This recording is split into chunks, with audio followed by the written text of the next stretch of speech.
Hi, my name is Phil Metzger, and in 1992 I moved to Moscow, Russia.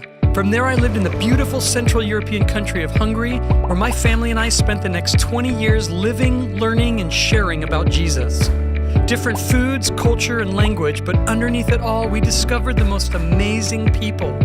We learned that to share the gospel effectively, we had to adjust. We had to cross cultures. Now we're back in the U.S., and we're discovering that this country is a melting pot of culture. This show is committed to helping Christians connect to those who think, believe, and live differently than them. This is Crossing Cultures. Well, welcome to a new episode of Crossing Cultures. These next episodes, I'm going to be joined by my friend Greg Elsasser. Just a little bit about Greg. Greg is a high school and junior high teacher in the Los Angeles County. He's been there for over 25 years. He's currently teaching English. Greg's a playwright and an author, and he's also a dad of 3 boys. And I thought before I bring Greg onto the show, I want to remind those of you who are either listening to this or if you're watching this podcast, the point of it all. We are learning to respect and to connect to people who may live, believe, or think differently than we do. I believe that the gospel of Jesus Christ is the only hope for the world, for humanity. And the gospel is this, that God became one of us. He died for all of us. And if anyone would put their faith in Jesus, they'd be born again. This podcast is not about watering down the gospel or compromising my Christian faith, but it is about developing bridges of understanding that God can use for his purposes. I don't have to agree with somebody to respect them. You know, we used to say things like, we need to learn to disagree agreeably, but I believe that that is on the premise of respect. We need to learn to respect each other. You know, at the church that I pastor, we have a school here from kids that are 2 years old all the way through high school. And my wife's really involved in the preschool. And one of the preschool teachers was telling her that one of their kids, or when a kid has a fit or, you know, kind of just throws a tantrum, sometimes she says they call it going into the red zone. I guess it's a term that educators and child therapists will use, you know, to describe, you know, there's different zones that kids can go into. And this red zone, this idea of like total irrationality, anger, intense emotions, it's kind of like they shut down a little bit, and you can no longer rationalize with them or just kind of, you know, try to bring them out of it with some kind of a logic. And I was thinking about when my wife was sharing that with me, and I was thinking, I think a lot of us Christians can go into the red zone, especially when certain issues are brought up. We find ourselves triggered and we go into an irrational state where it doesn't matter what anybody is saying. Nope, I've made up my mind, that's it. There's nothing else I can hear. And the fear is that if I listen to somebody with a different perspective, then I'm compromising my faith. And I definitely want to say to you, let's not compromise our faith. Let's not water down the gospel in any way. But listening to people and respecting the fact that they might think or believe or live differently than you is not innately a watering down of the gospel. You know, I've been accused of being, I'm too progressive or woke. I'm not even sure exactly what these terms mean, but I see myself as just simply wanting to build bridges with people. I'm never gonna tell them, oh, I agree with you if I don't, but I don't feel the need to go into the red zone where I become so irrational and incapable of listening to them simply because they disagree with me. I've shared this with our church many times. We need to not see issues. We need to see people. When I see issues, it's easy for me to be judgmental, critical. I lose all civility when I see an issue. But when I think of people and the story and the person, Greg, that I'm going to introduce you to, Greg's got an intense story. It's a painful story. It's not easy to listen to. And I want you to see him and not just an issue. Some of those issues are, and we've been already dealing with some of them on the podcast. Race is an easy red zone issue. Abortion is certainly a red zone issue. And homosexuality is a red zone issue where it's easy to be like, nope, this is my position and I don't want to hear or listen to anything else.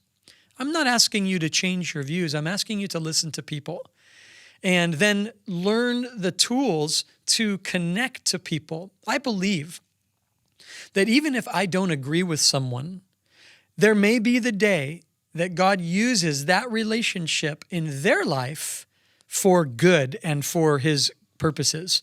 So I want to ask you as we begin this episode to consider two things to help you to stay out of the red zone. Number one, trust me. I believe in God.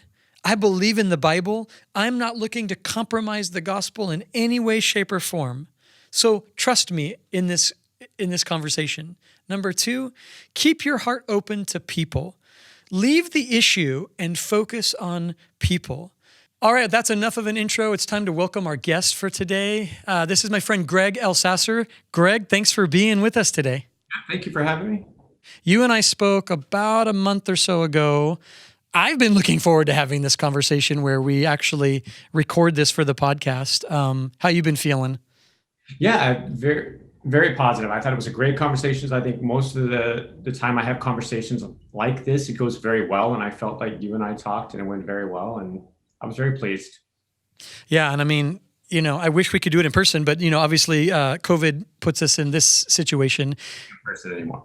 You can't. I know. It's like nothing's in person anymore. It's so true. But I'm so glad that we have Zoom. I'm so glad we have the technology to do this. And seriously, thanks for having this conversation. I'm just like trying to frame this out. We have so much that we want to get to talk about.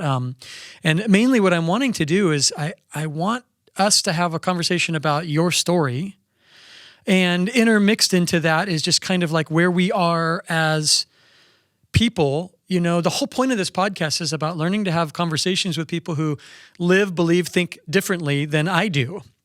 Right. And learning how to respect that and how to, there's a civility behind these. And ultimately, I believe, and I know we share this, but I believe it's like if I build healthy bridges with people, then there's a greater chance for gospel conversation than there will be if I'm just stuck on my side of the boxing ring and that person's on the other side of the boxing ring.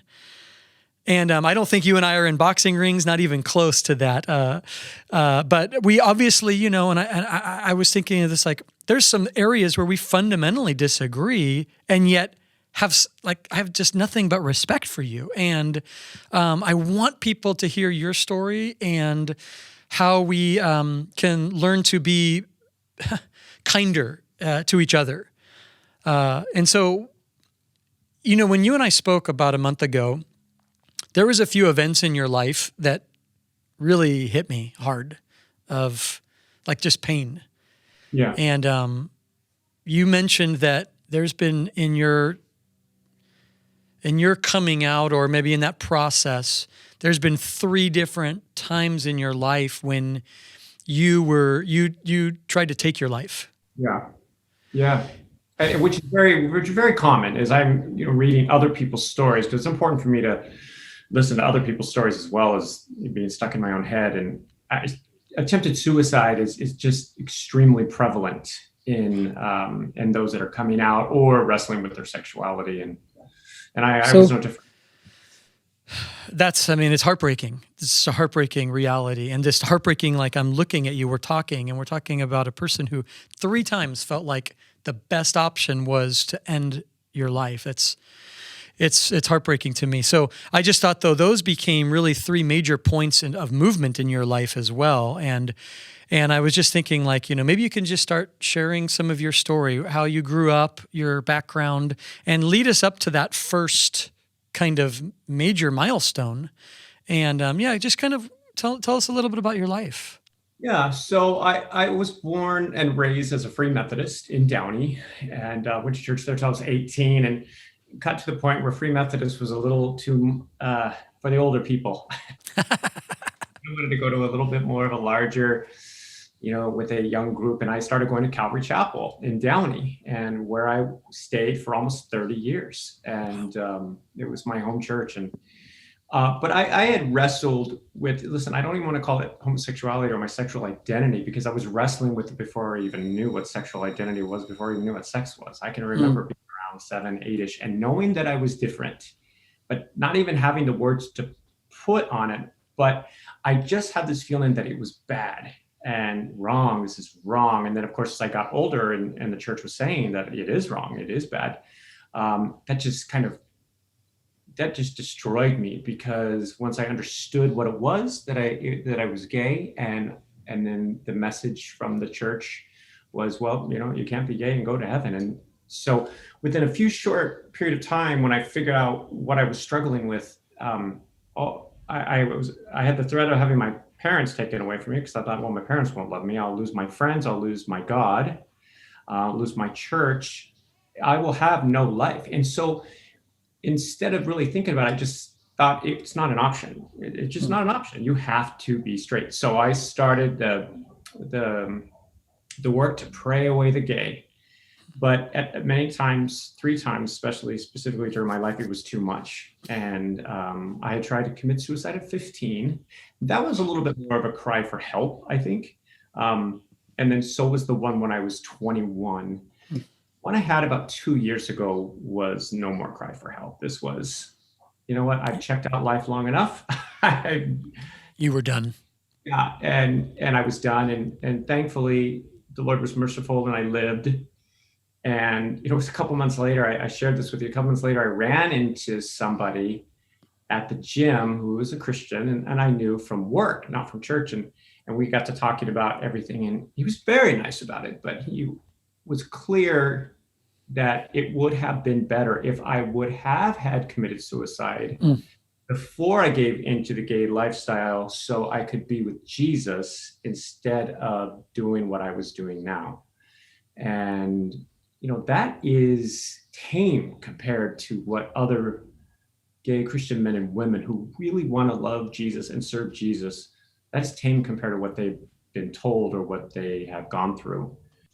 So you were told it'd be, so irrespective of what you're actually feeling or already dealing with, the actions of your homosexuality, it would have been better had you died before, even though it was already there. It was already something that you were wrestling with. Right.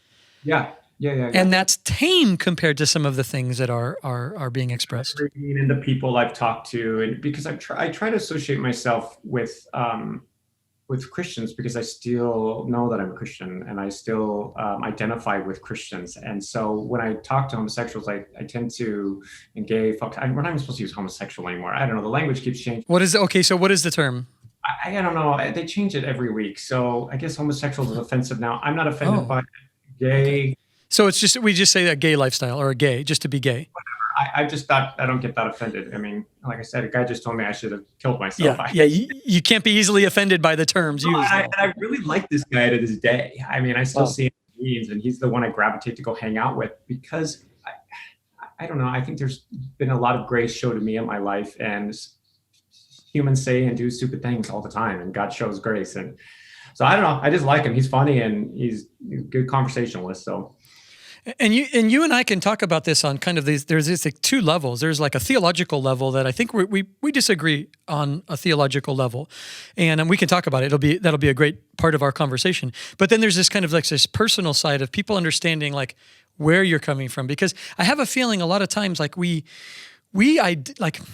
I don't want to say this about everybody, it's not fair to do that, but a lot of times we identify a gay person with their sexual identity rather than like as a human being. We don't do that with straight people. I can't tell you how many times people have said, you're not gay, your identity is in Christ. But the reverse doesn't even come up when you talk about your identity in Christ as a straight person. Those are 2 completely different things. Why can't my identity be in Christ? Yes, I'm a Christian, but I'm also a gay man. Right. And I think it's a little bit of a double standard. And do you think, though, part of that is, I mean, again, like I'm thinking like from where I come from the scriptures, it's hard for me to look at like somebody who, I look at these verses talk about if you practice this lifestyle, the Bible says you're not born again. So I have a perspective that tells me you can say what you can say, but I have a different perspective of where you're coming from. And that becomes a real wedge for you and me from a theological perspective. Yeah, absolutely. But again, and that's my biggest issue, and that I've been wrestling with for the 2 years, because I'm not going to have a lot of answers for you today. I'm still learning. Right. In 5 years, I'm going to be learning in 10 years. I'm going to be learning on my deathbed. So there's been a few people that have tried to trap me. And what about this? And I'm like, I'm not interested in being trapped. I don't know the answer to everything. So you are going to be gay. You don't know the answers. Yes. I didn't know the answers to everything about the Lord before I came out. And I don't know all those answers now, and I won't know all of them until I die. What I do know, though, is he is gracious, and I don't have, and maybe this is a little bit off topic. People say, well, why are you still saying that you're a Christian? And I said, you know what, even if I wasn't, even if it is true, the people that have told me, yes, you're going to hell, to my face, very nicely though. Everybody's been very nice when they tell me I'm going to hell. It does not, regardless of whether I'm a Christian or not, whether it's true I'm going to hell or not, it does not get me out of my duty and obligation to worship God. So I will still consider myself a Christian. I will still pray every day and read my Bible and go to a church that allows me to go and worship God in that way. I think it's the Westminster Catechism that says your purpose, man's purpose in life, is to worship God and enjoy him forever. I don't get out of that just because, no human being does. Even if you have an atheist, okay, you're talking atheist, that does not get them out of their obligation to serve God. So I will continue to do that. And if I stand before God and he says, well, you were a practicing homosexual, we are going to send you to hell. Of course, we will take the divorced people that were married and remarried, and we'll let them in, but not you as gay. We're going to send you to hell. And then he's God. He can do whatever he wants. Right. And I remember you saying that to me last time we talked, just saying and it just struck me so hard of like, I'm going to love God even if he thinks I should go to hell. Even if you're not one of his children, that's still your job. It's such a different perspective, Greg, that people are not used to hearing. And it kind of just like does like a number on the brain and the heart of like, wait, you don't fit that like kind of stereotype that I think the Christian world kind of gets a stereotype. And it's something that I mentioned earlier in introducing our conversation today is like, something I tell my church all the time is like, we have to stop seeing the issues. We got to start seeing people. It's easy to lose my civility on an issue, but with people, it changes everything. It doesn't change what I believe is true, but it certainly changes the way I see that person. And I really have with the word issue you say, I'm glad you brought that up because this is such a big issue in the church. There are two really big issues, and all the other issues get mentioned, but they are just downplayed. In modern evangelicalism, the focus is on homosexuality and abortion. Those are the two things that we focus on. And listen, I'm vehemently pro-life and anti-abortion, and that's never going to change. But at the same time, why you want to build a bridge between the gay community and Christians when you make this one such a big issue instead of at least a secondary issue? And you make it political. You pull out things to sign this petition against Prop 8. There's not going to be a bridge. I'm not saying that I think you as a pastor have an absolute right to feel how you feel. And I think within your church, you have an absolute right to say, hey, you know what, you can't come here and serve. I mean, because of your lifestyle. That's fine with me. That's your right. And I don't want that taken away because I like our religious liberties.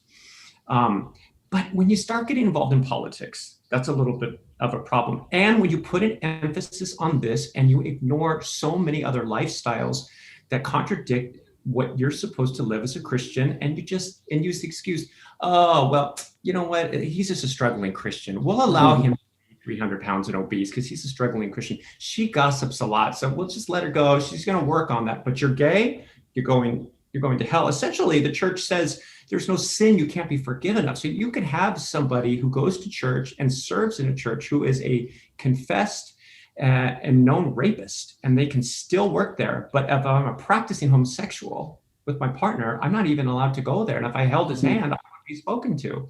And it's the hypocrisy. And it's a little bit of a cliche, but I understand the gay community's concern with the hypocrisy of it. And I'll say, there would be no person who, in our church at least, who was a rapist who would be allowed to have, to be serving in any. But I know you've had stories like that, yeah. Yeah, there's nothing that you can do within the church if you've forgiven that cannot stop you from serving. Right. That's hard. And except this one thing. Yeah. I'm worse than a rapist in some people's eyes. I'm worse than a child molester because I have not confessed this sin. Right. So. And so I want to revisit something you said. It's so good. Even just because I'm thinking like there's going to be people watching this who are like, but I don't agree with him, and the Bible doesn't agree with him. The Bible doesn't agree with him. So you're not saying that I don't have the right as a pastor to express how I see Scripture. You're for that. You're for me expressing that. Of course. There's pastors who can talk about speaking in tongues, which is a theology I don't understand and I don't necessarily get behind, but that pastor can talk about that. And there are pastors that say that if you don't speak in tongues, you are not saved. And they can say that all they want. I just won't go to that church. Right. Right. It's still a choice that you have. Yeah. I will find a church that will accept me. I don't want to go to a church where I'm not accepted and I can serve. And it's because it is such a quandary that a lot of churches, and I'm saying myself included in this, where on the one hand, I feel firm convictions in the Scriptures. On the other hand, I feel this firm conviction towards relationship and towards connection and towards bridge building. And it genuinely is a quandary. Like you said, you're going to be growing the rest of your life. I'm going to also say here, I'm going to be growing the rest of my life. And for some Christians, they hear me say that and they think, oh, he's just progressive and woke and whatever all the terms are, when really I think of myself as like, I'm trying to do what Jesus told me to do. I'm supposed to keep growing. I'm a disciple. Disciples never become the guru. They're always learning. They're always growing, So I'm having to learn, like, is this the right approach? Am I doing something that's offensive just for the sake of showing somebody that I'm right? Or am I genuinely trying to, like, love that person and serve that person? These are hard issues for us. I know. But other issues have changed with the culture. It's common to say we as a church, we do not change with the culture. And that is just not true. Yeah, I agree. In the 50s, after World War II, the divorce rates skyrocketed. I didn't have my research to say why. But before then, most churches would not allow you to come to their church and be involved or be in ministry if you were divorced and remarried. It was just like the homosexual, the gender or whatever. And so the church started realizing, hey, we got a lot of divorced couples here. We're going to start losing a lot of people. So they changed it. They said, you can be divorced and remarried, and churches some will remarry you and say, you are forgiven for that. So it's okay. You are forgiven for that. I'm telling you right now, in 50 years, you're probably your grandkids' generation who are leading the church will be progressive, which is funny you call me progressive because I irritate all my liberal friends and I irritate all my conservative friends. I really do. They're like, who are you? Where do you fit? Which one? I'm like, I don't fit anywhere. But I really don't think this is going to be that much of an issue in 50 years. Because by then you say, well, only 3% of people claim to be gay. So yeah, 3%, the church doesn't need to do anything about 3%. But if it's true and the statistics are higher and it's just that people haven't come out and you see a rise in people who are coming out, churches are going to have to figure out a way to deal with that. Or just if you look up some Pew researches, Christian kids ages 13, 14, and 15, they've changed their views on homosexuality and God. And those are the ones that are going to be leading the church. So I'm not saying that it's going to be completely accepted all over the world, but you are going to shift and later. And gosh, wouldn't it be a bummer if the church realized that they were wrong 50, 75 years from now as they were wrong on women's rights and slavery? Wouldn't that be a bummer if you said, boy, we told an entire generation, 2-3 generations of people that they could not come and worship God and grow as a Christian because they were gay? That would be a tragedy. I mean, you give me so much to have to think about on that, Greg. Seriously, it's like, on the one hand, I'm like, I don't agree with you. On the other hand, I'm like, dang, I got to listen to what you're saying here. It's really challenging. And I appreciate that because that it really challenges my thought process. And that's the beauty of like these kind of conversations is like, I don't have to give up what I believe, but I can rethink it, repray, allow myself to keep growing. And hey, Greg, I'm going to just pause what we're talking about right now because I want to continue this into the next episode. So thank you so much for being a part of this. And those of you that have been listening and watching, thank you for being a part of this. And I hope this has been challenging. I hope this has been encouraging. And we're having conversations that are very difficult and very painful and very personal. But hopefully it's helping you to see that you can have these same conversations, and God's going to use you, and God's going to help you to grow in your relationship with Him through healthy, respectful bridge building. We are going to continue this conversation in our next episode, so stay tuned.